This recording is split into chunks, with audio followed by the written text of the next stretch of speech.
Hi Year 11, this is a short video to take you through the teacher assessed grades for summer 2021. I'm going to try and be as quick as I can because I've just tried to do this once and it took me the best part of 30 minutes, so hopefully this will be shorter and more concise. So you can see on the screen then what I'm hoping to cover with you this morning. And at the end of the session, we're going to ask you to sign off your candidate confirmation form. It's from the exams office, which is an organisation who support exams officers, and it's recommended the school complete it. And essentially the goal of it and of this session is to try and make sure you're really clear about the process now that we have more information on how we have to conduct it. Okay. Hopefully the clearer we are, the fewer questions you have, the easier it'll be for you to sign that form, but also the easier it'll be to go through this whole experience. So the guidance then is from the Joint Council for Qualifications. They tell us how to run the process so that every school runs it in their own way, but in a fair way. And there's a degree of parity and similarity across schools that gives you confidence your grades are fair. So the guidance then, I'll talk through the internal quality assurance and the external quality assurance. I'm going to explain that in more detail later. It talks about the centre policy. Again, I'll go through that in more detail, and how we have to grade your portfolios, how we might use data, historical data. We don't have any of this, so what other data we might use. It talks you through additional assessments from the exam boards, how we need to use them. It talks us through access arrangements, special considerations, and how to differentiate for individuals who've lost learning because of COVID compared to the rest of the cohort, which is quite important. It tells us how to submit the grades. It talks about malpractice and how that works, particularly this year.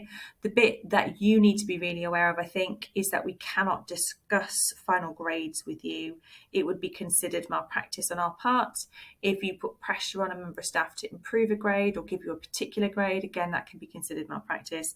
Or if your parents contact school and try and insist that you get a particular grade, that can be considered malpractice. So just be really careful. We can't talk about it. You can't talk about it with us. It's just how it is this year. And then you've got results day, which will be the 12th of August, tells you a little bit about that and goes through how appeals will work. And I'll talk you through that in this presentation. So internal quality assurance is basically the checking policy that the school will do. And then external quality assurance is the checking that the exam boards will do. So we will do something called standardization training with all our staff, where we talk about pieces that we're all marked separately, the same piece, and then what grade we'd give it to make sure we're all working at the same standard or an appropriate standard.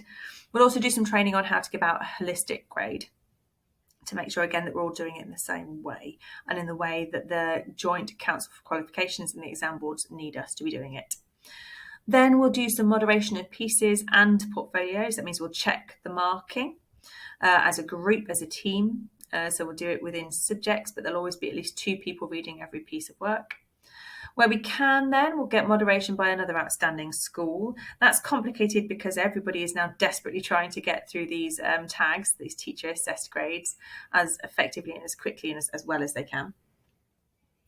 Then you've got the higher order checking that the SLT will do. So we'll look at that data, might be historical data, but we'll look at data across subjects, we'll look at data within subjects, we'll look at data compared to Key Stage 2, and we'll just look for outliers or unusual results to check that that really brilliant grade that you've got is backed up by the evidence, so that if it gets called for sampling by the exam boards, it won't get moved down.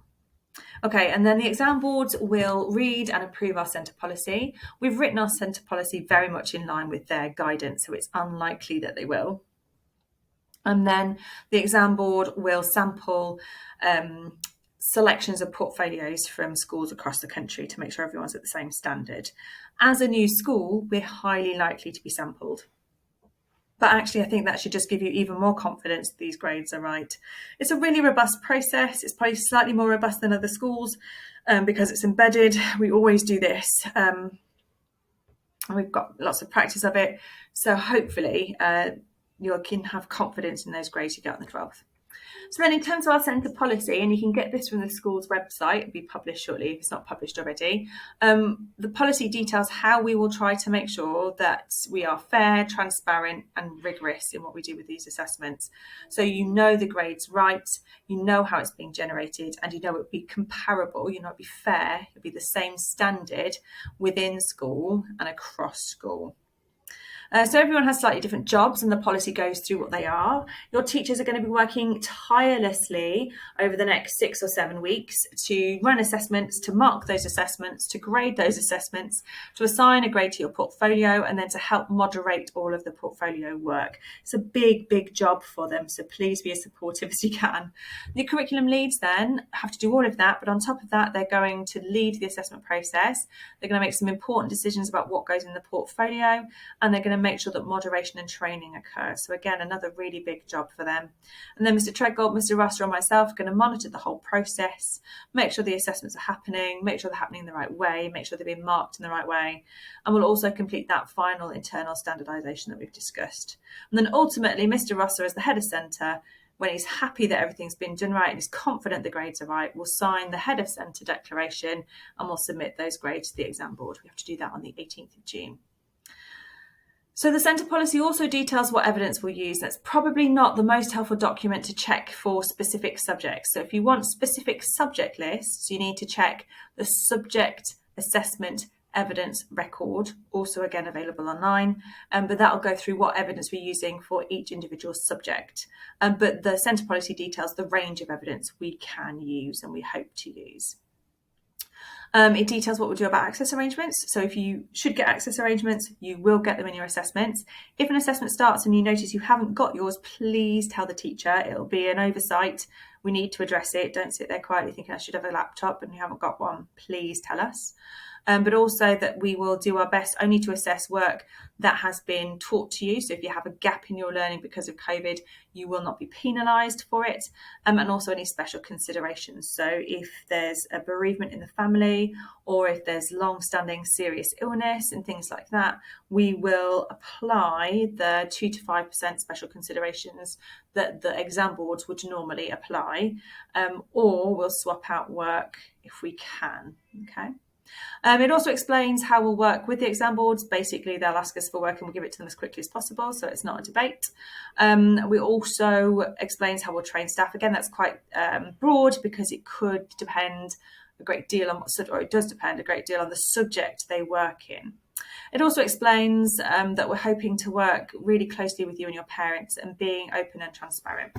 So the differences between our policy and the published template that JCQ has given everybody is that we don't have any historical data. So hopefully I've explained how we'll get around that, but it's worth stressing that just because your data is particularly good doesn't mean we'll look to change it. It just means we'll look to make sure the evidence is really tight and the rationale is really secure and that it's not going to get changed if it's called by the exam boards. We've also included that reference to you and your parents. We think we're a team and we want to be a team in this and we want to keep you as informed and be as transparent as possible. It also refers to how we are going to authenticate the work. We are going to ask you to sign to prove that this is your work.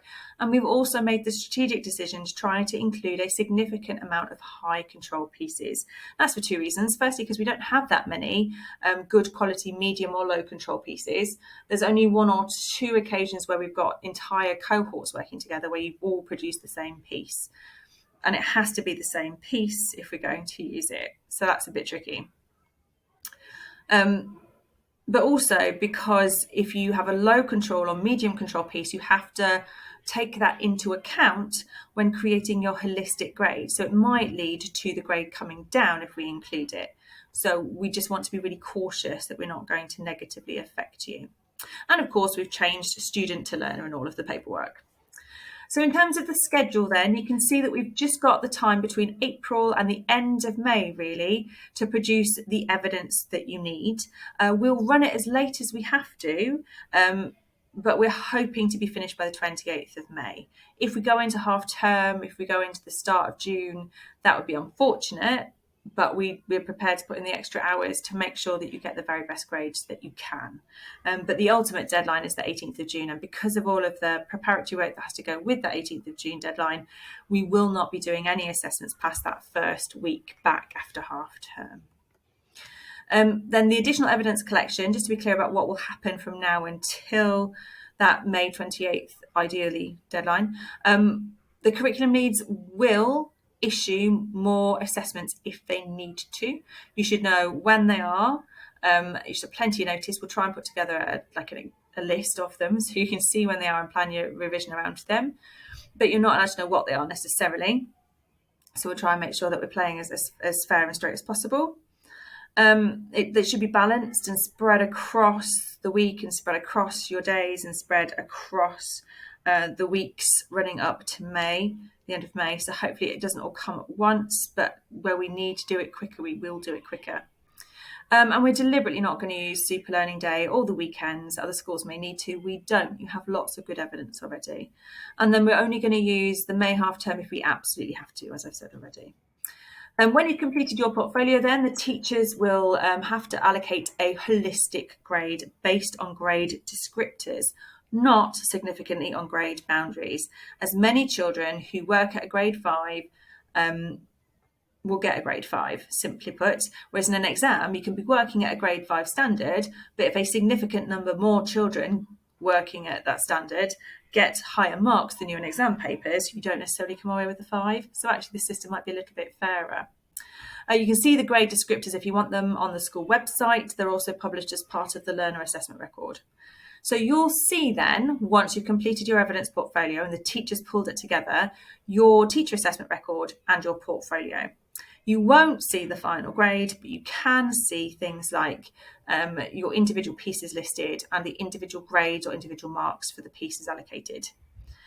It's really important, as I said, that you do not discuss your overall mark. It's really important that we do not share your overall mark. And I know I've already mentioned it, but one of the reasons we're only going for, or we're trying to go predominantly for high control settings, is that we have to take into account the level of control and we have to take into account when it was completed. I'm nearly there, bear with me. So when we get the grades, you know this, but it's the 12th of August. And just to say it again, because it can't hurt, we cannot release the grades to you before this date. So finally, if it doesn't quite work out, we are very happy to try and help you through the appeals process. I think it's important to stress that grades can go up as well as down, and we're a new school who are likely to be sampled by the exam board. So they've probably already checked everything, and we will have double and triple checked everything before we get to this appeals process point. So we're happy to do the appeals and we want to support you through them if you need them, but I don't think you will need them. These grades are going to be really nailed down. So the things that the appeals process covers. So the first level appeal is where you can just check if we've made an administrative error. We're going to check and double check, but if you're worried, ask and we will double check again. You can also appeal then if that doesn't come back with the answer you want to the exam board, and they will double check our marking of your portfolio. They will only change the grade if they think it's not been a reasonable professional judgment. And staff are going to work really hard, and we're going to, as an SLT, work really hard to make sure we're being really rigorous. It is going to be a reasonable professional judgment. Okay, but it's up to you if you want to appeal. That's absolutely fine. And as I said, we want to support you through the process. If that still comes back as the wrong answer for you, you can, of course, appeal to the exam board directly. The point of the appeals is to get you your next steps. So they will prioritise appeals for learners who need the grades reconsidered for their college applications or for their university applications. So if you're saying, oh, I think I've been undermarked in psychology, but you don't need it for anything because you're not going to do psychology at A-level, and you've already got all the A-levels that you need, the GCSEs that you need to get onto A-level courses, it's unlikely to be accepted into a priority appeal. If it's your maths grade and you need it for college, it would be a priority appeal. Okay, that's everything that I have so far. That's all the information I have so far for you. Take a minute then just to go back through that candidate confirmation form, and please fill it in and sign it if you're happy. If you're not happy, if you're not feeling comfortable, if there's something you didn't understand, or if I've talked too quickly because I'm trying to get it done in under 20 minutes, please ask your tutor. If they can answer the question, they will. If they can't answer the question, not a problem. Please just ask them to email me and I will come and find you and answer that question. Or I'll do another one of these videos going through the significant questions so everybody's clear. Please keep working hard. Your grade is not secure yet, and we have to get as much evidence as we can now, because now is going to be considered the highest strength evidence. So please, please, please keep working. If you're worried from a wellbeing point of view, let us know. We want to support you. If you're worried from an academic point of view and it's like, how can I do better? Please talk to your teacher. But remember, that discussion cannot include your overall grade. Okay, best of luck with all of this. Please reach out for help if you need us. Thank you.